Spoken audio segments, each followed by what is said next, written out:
আজ এমনই এক সত্য ঘটনার কথা বলবো, যেখানে এক ভক্তের স্বপ্নে মা কালী দর্শন পেয়েছিলেন, আর তারপর যা ঘটল তা অবিশ্বাস্যযোগ্য হলেও একবারে সত্যি ঘটনা।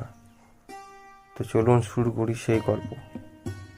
এই ঘটনার নায়ক ছিলেন শম্ভু, পশ্চিমবঙ্গের ছোট গ্রামের বাসিন্দা। দীর্ঘদিন ধরে জীবনে দুঃখ দুর্দশা চলছিল তার। চাকরি নেই, সংসারের অভাব, ছেলে মেয়ের পড়াশুনোও থেমে গিয়েছিল।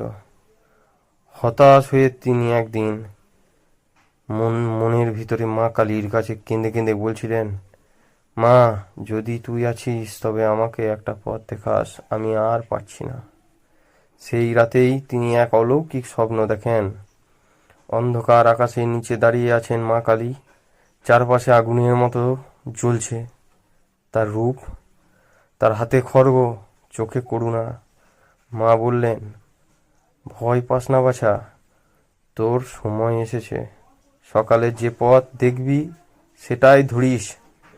সকাল হতেই শম্ভু একটা ফোন কল পান। 6 মাস আগে দেওয়া একটা ইন্টারভিউ থেকে তাকে ডাকা হয়েছে। তারপর সব যেন বদলে যায়। চাকরি, সংসারের সচ্ছলতা আর ভক্তির শক্তি সব ফিরে আসে। শম্ভু বললেন, আমি জানি ওটা স্বপ্ন ছিল না, মা নিজেই এসেছিলেন। তো বন্ধুরা, কে বলে যে ভগবান নেই? মা কালী সত্যিই ভক্তদের ডাক শোনেন। শুধু বিশ্বাস আর নিষ্ঠা থাকলেই তিনি এসে দাঁড়ান জীবনের অন্ধকারে আলো নিয়ে। আপনি যদি কখনো এমন অভিজ্ঞতা পেয়ে থাকেন, তাহলে অবশ্যই কমেন্টে লিখতে ভুলবেন না। আর ভিডিও ভালো লাগলে একটা লাইক দিন, আর চ্যানেলটা সাবস্ক্রাইব করতেও ভুলবেন না। মা কালীর কৃপা আপনার উপর সবসময় যেন বর্ষিত হয়। জয় মা কালী। আজকের মতো এইটুকুই। ধন্যবাদ।